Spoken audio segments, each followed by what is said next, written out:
Hackers are accusing social media and streaming companies of a massive campaign to collect personal information on users and even non-users. Here's Tom Costello. Federal investigators call it a vast surveillance of anyone using some of the most popular... Now, before they put this on, that was discussed today, I want to emphasize upon the fact that I have made mention many times, that whatever that you put on social media, because you do not own that company automatically owns your material. What that company does with that material is questionable. I knew that before I ever started putting YouTube videos and transferring them over to Facebook, and understanding this, that you do not need to put nothing on your social media data platform if you didn't want it on there to begin with. In other words, whatever that you say, you better mean it, because even though you may delete it, it can still be floating around, and that includes videos, that includes anything, all the above. That once you pass that over to that entity, which does not belong to you, you may own the account, but even if you die and your account dies with it, does not mean that the material that you have put on there dies with it. Please listen to this, because to me it's common sense to know that if I was to, and we're talking about disclosure rights, we're talking about privacy rights, we're talking about people that you deliberately are using their transportation automobile to pass forth your information to various people that basically owns the vehicle. They own that vehicle, and you're using this particular product of theirs, this instrument, this automobile, to get your information to point A to point B.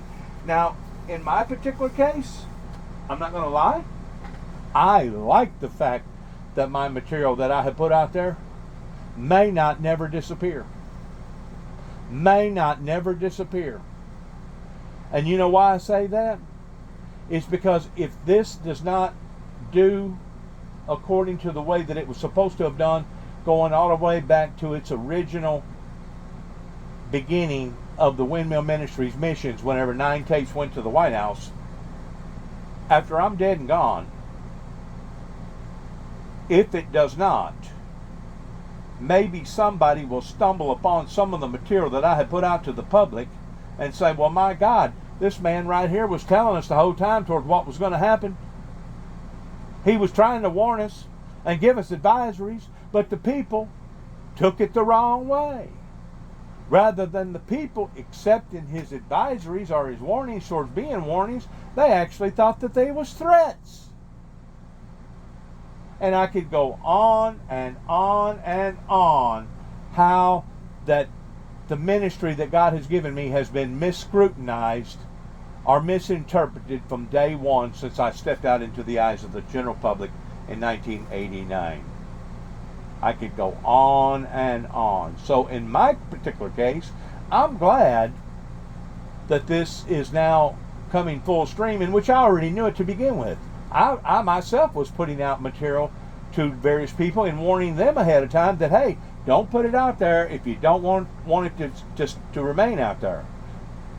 In other words, once it gets out there, it's basically out of control in cyberspace, because it can go from satellite to satellite to satellite to satellite, and even though you disconnect from one satellite, doesn't mean that it hadn't already been transferred over to 2 or 3 other different satellites.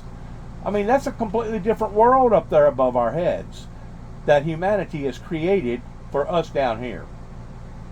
And I think that's a lot of stuff that people really don't realize. You need to really watch this, those that are concerned about the material that they have put out. Please watch. or social media. Let's back up. Let's get it all. I don't want to be talking while they're talking. There we go.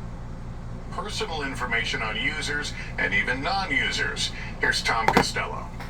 Federal investigators call it a vast surveillance of anyone using some of the most popular social media and streaming companies, including Amazon's Twitch, Facebook, YouTube, Twitter X, Snap, TikTok, Reddit, WhatsApp, and Discord, gathering user age, gender, and location, even marital status and income, to target ads and sell the data to third parties. They've amassed vast profiles of just about every American, including Americans that don't even use these services. The FTC says companies are too often failing to protect personal information, exposing users, including children and teens, to a range of threats from identity theft to criminal stalking. And Congress needs to create tough new privacy laws. What are these companies doing with the data they collect on all of us? We were quite disturbed by the fact that some of these companies did not even know all of the third parties with whom they were sharing data. Today, many of the companies refuted or declined to comment on the report, though in the past, Meta Facebook CEO Mark Zuckerberg has defended his company. We give people the ability to connect with the people they care about and to engage with the topics that they care about. Online advertisers today said consumers understand the value exchange and welcome the opportunity to have access to free or highly subsidized content and services. But security pros say most of us simply scroll through the long user agreements when we sign up. It's either opt-in or you don't get to use the service, and so many people are in a hurry and they don't read it. The bottom line, it may be easy to delete an account, but not your digital footprint. That could live forever. Lester? Okay, Tom, thanks. Coming up, our follow-up to Forever. our bombshell investigation when we asked a state medical school about selling parts from unclaimed dead bodies without consent. They shut down the program. Our new reporting and the families waiting for closure. Up next. Forever. In other words, you put it on there, you better be willing to eat it later on down the road, because it may not up and go away like you think it can, or like you hope that it will.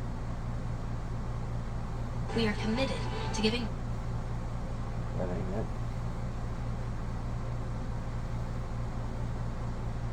Right here. Years of commitment to serve.